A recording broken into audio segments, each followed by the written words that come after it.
So good day everyone, we are your five reporters and in this video we are going to talk about transfer of learning.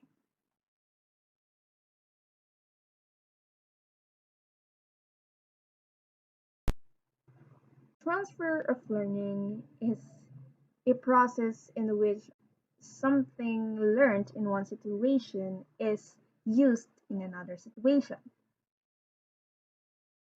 So transfer of learning happens when learning in one concept or context or with one set of materials affects performance in another context or with other related materials.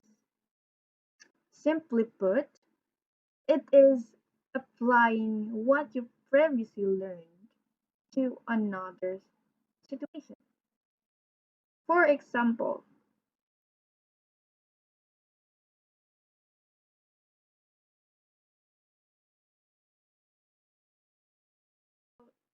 for example, learning roller skates later helps a person to learn more quickly to ice skates.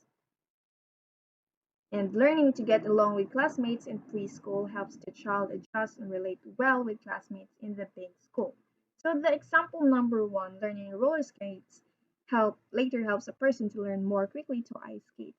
So the person learned how to roller skate, right? And that knowledge remains in his or her memory. And when he wants to learn how to ice skate, he used the knowledge he gained when learning how to roller skate to help him learn more quickly to ice skate. So it is applying his or her prior knowledge or his previously learned knowledge to another situation, right? The example number two is also like that because the child uses, you know, the skills he had or what he learned how to get along with his classmates to another classmates in this big school. So he used what he previously learned to another situation, and thus the transfer of learning occurred. But did you guys know that transfer of learning plays as a very significant role to education and learning theory? Well, that's because most of those concerned in education aims to achieve transfer. That's right, because they want their learners to apply what they learned. Frequently, the circumstances of learning differ significantly from the situations when what is learned is to be applied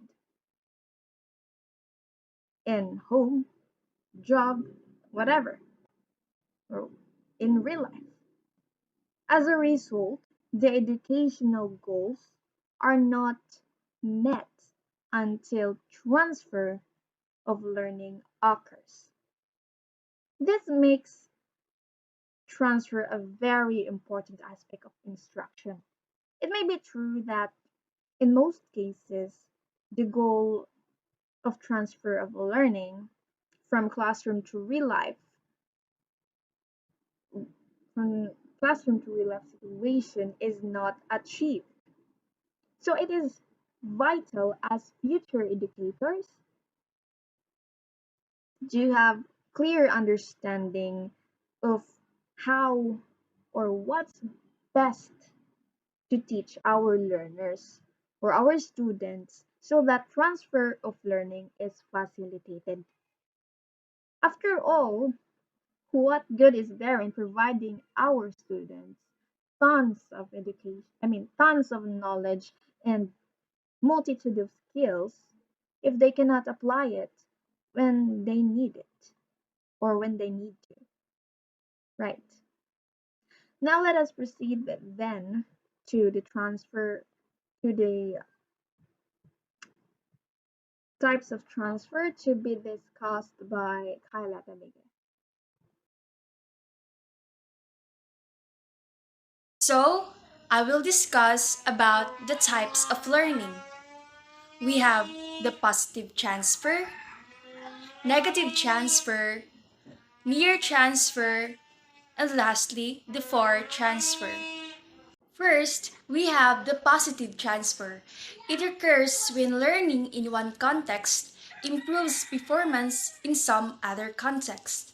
We learn things that are related to each other. For example, learning to play the piano helps when learning other musical instruments. Or a speaker of Spanish may find it easy to speak the Mexican language because it is related to. Next, we have the negative transfer. Occurs when learning in one context impacts negatively on performance in another. For example, learning to drive on the left-hand side of the road in the UK will hinder the ability to drive on the right-hand side in another country. Next, we have the near transfer, refers to transfer between similar contexts, also referred to as specific transfer. This occurs when a person applies a learned skill to a context almost identical to what in which the skill is learned. For example, an employee learning how to use a new type of software in the business can then transfer that learning directly to the workplace. Another example is a girl knows how to operate an iPhone well since she has an iPhone before but an older model. This learning can be transferred because it is very similar. And lastly, we have the far transfer. It refers to transfer between contexts that on appearance seem remote and alien to one another, also called as general transfer. This occurs when the learning context and the new context are dissimilar. Far transfer is more challenging in that it involves applying principles and using judgment not required with near transfer. For example, an employee taking a course on dealing with difficult customers will need to take the foundational knowledge from the learning, then apply it and make a judgment in order to adapt to various different scenarios in real life. Even if it is very dissimilar, you're still able to connect them. That is why it is called far transfer. Good morning, everyone. I am Christy Jane Marie Ruben Lofranco, and now let's proceed to the conditions and principles of transfer. So the first condition is the similarity between two learning situations. The principles is the more similar the two situations are, the greater the chances that learning from one situation will be transferred to the other situation. The implication is it involves students in learning situation and tasks that are similar as possible to the situations where they would apply the task. The second condition is the degree of meaningfulness, relevance of learning. The principle of transfer is meaningful learning leads to greater transfer than rote learning. The implication is to remember to provide opportunities for learners to link new material to what they learn in the task. So in the degree of meaningfulness or relevance of learning, it for us future educator or for the teacher is um, we must um, um, we must make sure that the topic is relevant to our learners. And we need to remember to provide opportunities for the learners para malink ang ilahang new learning sa ilahang prior learning. So mao na ang ikaduha nga condition. So sa third conditions is the length of instructional time. So ang principle of transfer is the longer the time spent in instruction, the greater the probability of transfer. The implication is to ensure teacher teach a few topics in depth rather than many topics tackled in a shallow manner. So in length of instructional time, so as a teacher, if if mag-introduce taw topic sa ato students, so kinahanglan siya nga kanang dili bitaw, kanang usa ra bitaw ka topic, so dili daghan. So mag-focus ta sa usa ka topic and then atuan na siyang i-dig deeper, atuan na siyang iklaro og pagsabot sa ato mga students aron sad sila makasabot. So ato tabalik sa then let's proceed to the fourth condition, which is the variety of learning experience.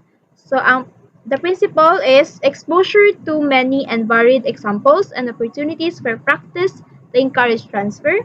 The implication is illustrate new concepts and principles with a variety of examples. Pair activities that allow your learners to practice their newly learned skills. So in variety of learning experiences, it says that the more we expose our students, the more nga ma-enhance ang ilahang skills. So we need to kanang tagaan nato atong learners og opportunities nga mag-explore sila og kanang new information aron madugangan ilaha knowledge. So now let's proceed to the fifth condition, which is the context for learners' experience. So the principle is transfer of learning is most likely to happen when learners discover that what they learn is applicable to various contexts. Implication is relate topic in one subject to topics in other subjects or disciplines. Relate it also to real life situation. So in context for learners' experience, as a teacher, we need to choose the right context for our student. Para sa aron ang atong student is ma-process ang information easily and ma-relate ang topic sa usa ka subject to real world situation. So we need to provide information coherency and relativeness. The next condition is focus on principles rather than tasks. So the principle of transfer is principles transfer is easier than facts. The implication is zero in on principles related to each topic together with strategies based on those principles. And now, let's proceed to the last condition, the emphasis on metacognition. So ang principle is students' reflection improves transfer of learning.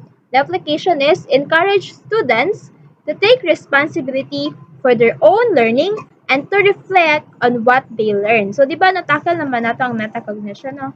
So, metacognition is thinking about thinking. So, ani nga condition, so, kinahanglan ato i-encourage ang ato student to take responsibility sa ilahang learning aron ma-assess natin if naa-joy ka nang nasabtan ang student. So, one of the example ana is kanang pagamo ng reflection, 'di ba? So, ngano kinahanglan man nga kanang ma-practice sa ato student ang metacognition. So, metacognition helps students to understand their own learning. So, aron mas ma-connect nila ang ilahang prior knowledge sa new knowledge or sa new material, kinahanglan nila i-practice ang metacognition. And that's all. Thank you.